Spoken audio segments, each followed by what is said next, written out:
Hello, everyone, and welcome to the PR Connections show at prconnectionsradio.com, the voice of new media. My name is Guy Dawson, and I am your host. And I am here with a good friend of mine. We go back a long ways. His name is John Edwards, and he is the author of Despite Me, Discover a Proven Pathway to a Life of Passion and Purpose. Welcome to PR Connections, John.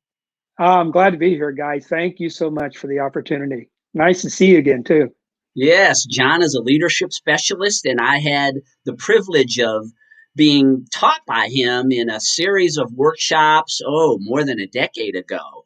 So I know that this guy really knows his stuff. And for those of you who watch these podcasts regularly, I am all about personal development, professional development. And this is one of the people who gave me a tremendous amount of insight and helped me to become a better leader. And I wanted to showcase his book and his knowledge here on the show today. It's exciting to be here. This is my first opportunity to do a live like this, and I couldn't be more grateful and happier to be part of your show, Guy. Yeah, John's a strong leader, and so I can know that the concepts inside of this book are going to help you. Tell me, John, what made you decide to write a book? Well, I've been wanting to reach more people with the leadership trainings that I do, and obviously, like everybody else, when COVID hit and we got locked down, I did not want to waste the time. So our seminars got canceled, everything got put on hold, and I just decided that was the perfect time to write the book. And it's not something that I hadn't thought about for many, many years, like a lot of people, but it was a matter of, making the time to do it, and COVID helped me make that time. And it's given me the opportunity to put it in front of millions, literally millions of people that I wouldn't have gotten to do that just in our seminars. In writing a book, I know we talked off camera about the whole process that you go through, and you had mentioned that writing a book in itself is its own seminar, and I know exactly what you mean by that. What surprised you as you started working on this book?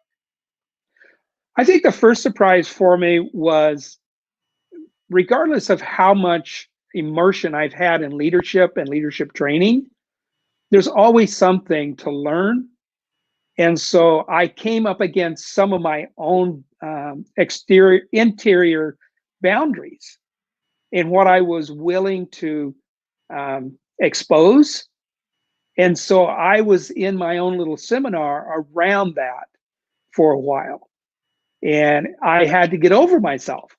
If I was going to make my book the best that it could be, to reach as many people as possible and to make as much difference as I could, I literally had to get over myself. And I was fortunate enough that I had a great group of coaches, author coaches, and that I could rely on and work through that. But writing a book is an incredible experience, and it can be a seminar, and it was for me.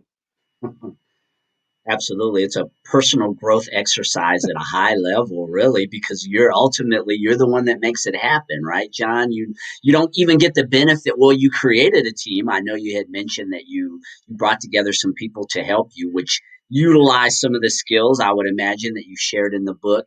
Even in writing the book itself, you were coming at it from a perspective of putting a team together and developing greater leadership, even in this capacity. Really interesting. Yeah, I just decided right up the get-go that I needed some like-minded people surrounding me, that if anything came up for me, I could reach out for support. But at the same time, I knew that there was people out there that were probably thinking of writing books, maybe in the process of writing book, had some seriousness about it.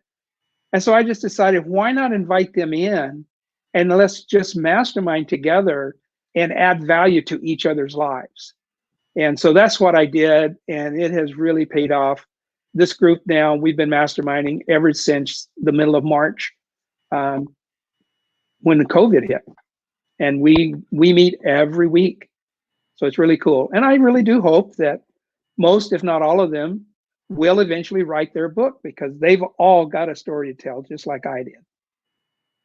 Yeah, group doing things in groups is so helpful for everyone involved, John, as you know, with your extensive background in personal development workshops. I mean, you've worked with literally thousands and thousands of people from Yeah. all over the world. I know. And but where did the name for the book come from? Why did you name it Despite Me? It's a really interesting little story. I had a working title that I thought was amazing for the time we were in. It was called Killing Viruses. And I thought, everybody's searching this word virus, and my book's going to come up all the time. And the idea behind killing viruses is at an unconscious level, we all have negative emotional experiences stored away in what I call belief systems, thought processes, mindsets. A mentor of mine called them sunglasses. It's how we view the world, so worldviews. And so killing viruses was about surfacing those programs, if you will, unconscious programs, to become conscious about them so that you could then make choices around how to deal with them. And in some cases, you can make significant choices that cause you to break through and go beyond that programming or that virus. So I thought I had a killer title. But when I put it in front of some family members and even my mastermind, the feedback was, yeah, it's okay. Kind of like that. And then one of my author friends, she said, the problem with it, John, it's not evergreen. Well, I had just heard that term used when it comes to writing a book. Evergreen meaning that it's long life, it lives on. And I thought, she's right, because this pandemic is going to end. People will stop searching that word. I need to come up with another word. So I got to get me out of the way so that I could come up with a good title. And it just hit me one night. And the only thing I had was a napkin and an ink pen. And I wrote it down. And all I had was Despite Me. And so I sent that off to my author friend. And I said, what do you think of this title? And she was all over it. And so then it was coming up with a subtitle, and cover content and that kind of stuff. Content, in order to make it appealable, to the public when it's on a shelf. So yeah, I had decided already that I was going to use the tools that I was teaching, that I used in my own life to overcome myself and my own limiting beliefs and programs as part of the book. And so in the book, I include lessons, journaling questions, and exercises that people get to do if they choose to, if they want to overcome some of their own stuff. It's been a huge benefit to me. My life is completely different because of it. And I'm sure there are a lot of people out there that can identify with having succeeded in spite of themselves. And that's what I got from the title, John. Tell me, how do we do that? What does that really represent? Succeeding despite yourself. What does that represent to you, and what is the message that you want to share with the world through this book in terms of succeeding in spite of yourself? I think primarily it's that every human being is going to need support at some time in their life, every one of us. And it doesn't matter whether it's around our financial well-being, our health and wellness, our spiritual walk, even our business, our relationships with family, friends, coworkers. It doesn't matter. At some point, each of us are going to need some help. We can't do it by ourselves.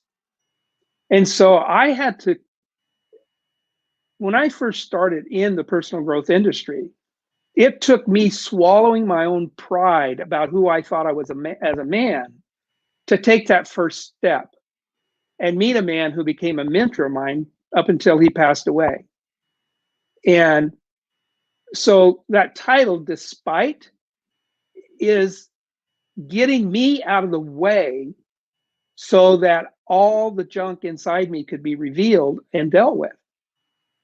And the me part of the title is the unconscious programming that I have and that everybody else has that works against us. We have a lot of unconscious programming that serves us. For one, we have a programming that causes our heart to beat and our lungs to expand and our blood to, all of that stuff. But there are some negative emotional experiences that every human being has that we create limiting beliefs and programs around that does not serve us. And by ourselves, we don't have a chance at becoming conscious of those unconscious negative programs. But with help, we can surface them.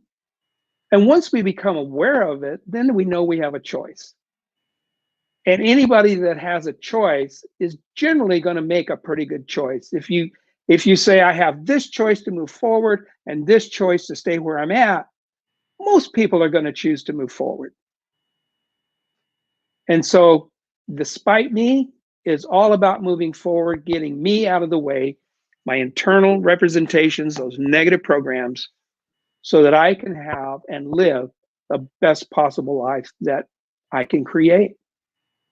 Not just me create, but create with others, my family, team of people, even people that come to our seminars. They add value to my life every time someone walks in the room because they bring a different perspective, they bring a different context with them. And when I can connect with that person at what I call and you understand to be a heart-to-heart level, there's nothing but value added to both our lives. What are some of the strategies that a person can use to get out of the way, as you had mentioned before? A lot of times we don't even necessarily realize that we're in the way, but once we realize that we're in the way, how do we work on figuring out how to get out of the way? So here's a couple. One is identify the kinds of things that you need to start doing in your life that are going to make your life better. Identify the kinds of things that you need to stop doing that are going to make your life better. And then identify those things that if you keep doing them is just going to add to the value of your life and those around you. And if you want to really know the answers to those questions, put them in front of your family members. Ask them to give you feedback. What do I need to start doing? What do I need to stop doing? And what do I need to keep doing to add value to my life and your life? And I guarantee you, people are going to give you really honest feedback if you want it. And you got to want it. Don't ask a question you don't want to hear the answer to. Probably the most important aspect to that little gimmick is to be prepared to take the action. Don't do lip service to it. Take the action. There's lots of strategies. Another one is put yourself into some kind of personal growth experience. There's lots of organizations out there. I happen to think right now ours is the best that's available to men and women. We offer men a particular class, we offer women a particular class, and then we have a combination of men and women coming together. And I think they serve people at some very high levels. But regardless, immerse yourself into it. You're not going to grow by yourself. You need people speaking into your life that's going to help you grow. And frankly, if people that are speaking into your life are not adding value and growing you, you might want to put some distance between you and them. And I'm talking about giving them less access to you. And I think we all have those kind of people in our life from time to time. By the way, a mutual friend of ours is out there, Scott Pullen, has Hey, been speaking Scott. to us through the chat. A great guy who was part of the leadership organization that I had mentioned before, that John was also a part of. And so it's always wonderful to reconnect with great friends, right? The world has become so much smaller and we have Absolutely. access to things that we didn't have access to. I guess that's great for you as an author, though, because we've got now this whole digital platform that didn't exist even, say, 12, 13 years ago for producing. When you finally were able to complete your book, now you have these digital platforms. You have digital platforms such as this to be able to get your message out? How is this helping you as you are promoting your book and platform? Well, obviously for me, reaching people is the important thing, and the masses out there. When you talk about how small this world is, Guy, globally, when you can reach tens of millions of people in an instant, I don't know that it can get much better than that. I remember years ago when we did a live stream um, of an event, a live event. The expense of that was horrendous. But look what we can do today. For very little cost, we can do something like this or even others and reach tens of millions of people. That's that's simply amazing. And my knowledge of technology is not that expansive, and so it kind of fills my mind up pretty fast about that possibility.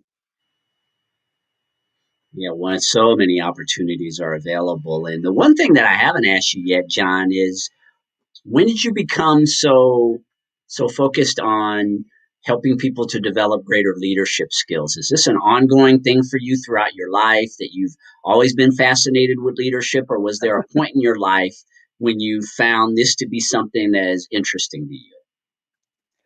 Well, it's interesting, and I do write about it in my book. It seemed like no matter what my age was, wherever two or more of us were to gather together, I seemed to be considered the leader. And frankly, I didn't like it. I thought the expectations were too high of me, and performance, as a leader was too high. But it was just always right there in front of me. And so for 32 years in the lumber and wood products industry, I was a leader, in that industry and in my realm. I had hundreds of employees at times, many supervisors. I grew to manage multiple complexes simultaneously in different geographical areas, um, and set some amazing records in the industry. So I was a leader, always considered a leader. It wasn't until I got to where I embraced the fact that I did have some leadership qualities that things started changing for me.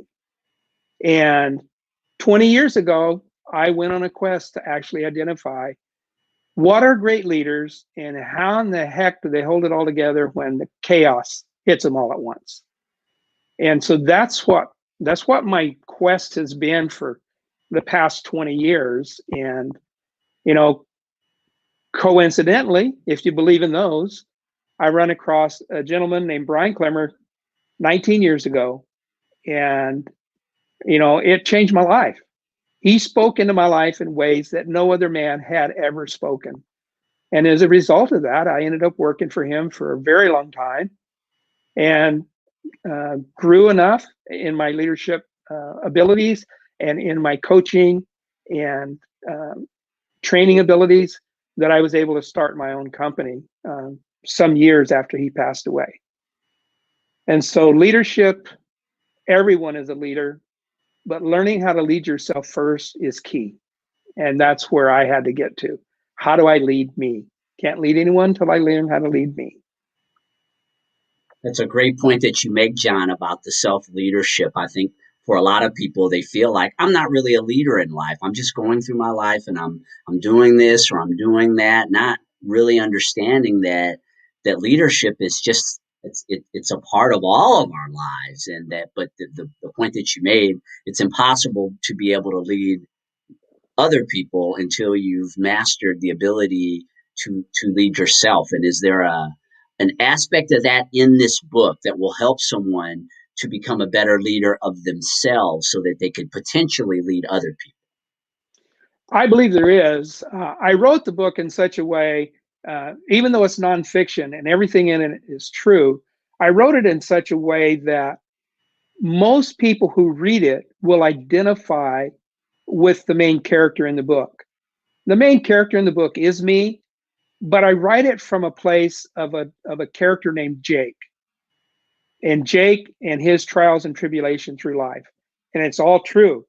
And I would be surprised at someone that picked the book up and read the whole thing and go, I can't relate to a single thing in that book because my life experiences are very expansive, from trauma to drama to the highest peaks to the lowest of lows.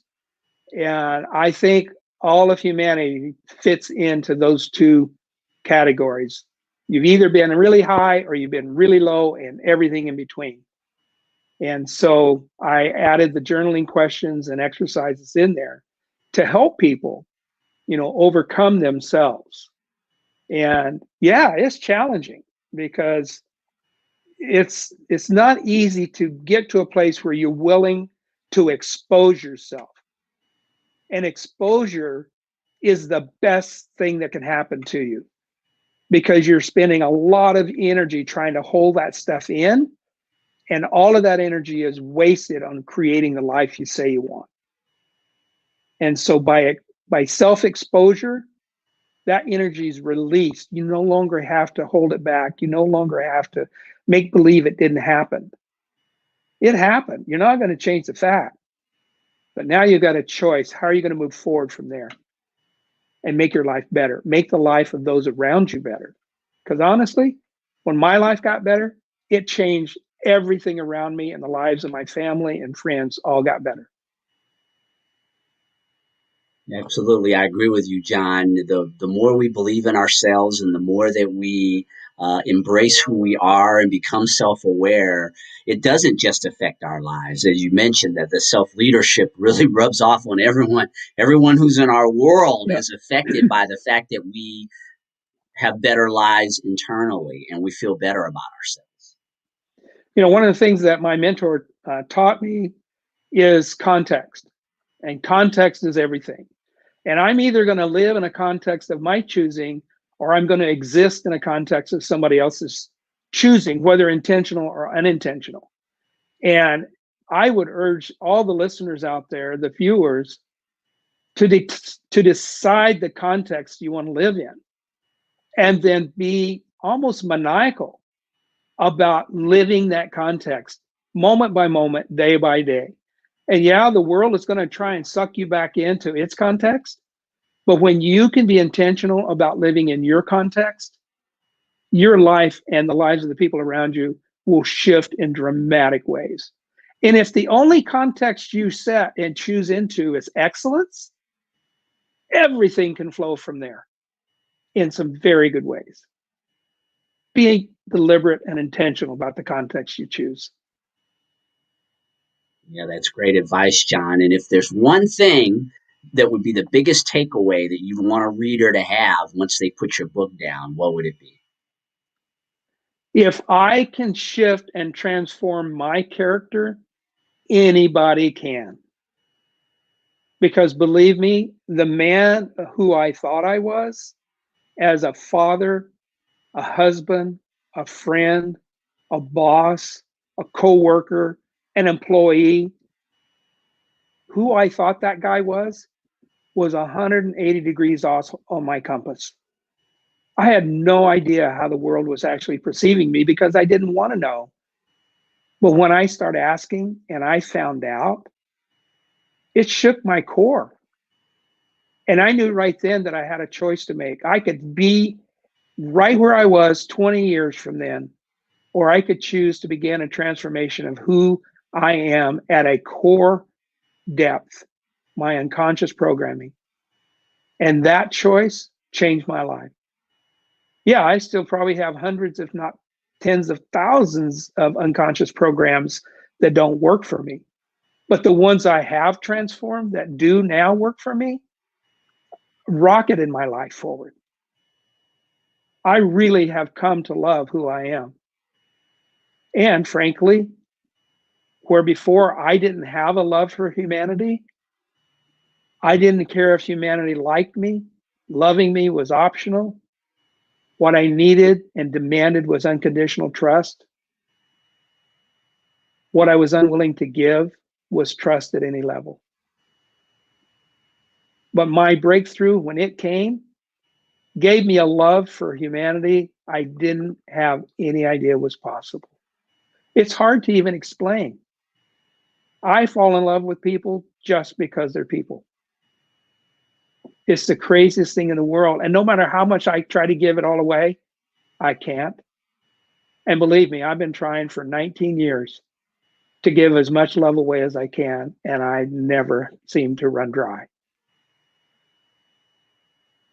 Yeah, what a wonderful way to go about your life, wanting to spread the love, John. I mean, there's never anything wrong with you wanting to spread the love. But what the world needs now is a whole lot of love. That's for A lot sure. more of it. Yeah. And you are definitely one of those types of people. How can people get in contact with you, our listeners out here, if they want to buy the book or if they'd like to bring you on as a consultant or attend one of your workshops? Sure. Well, the book is available on Amazon.com, Despite Me. Just search that, Despite Me by John Edwards, and you can buy it direct from Amazon.com.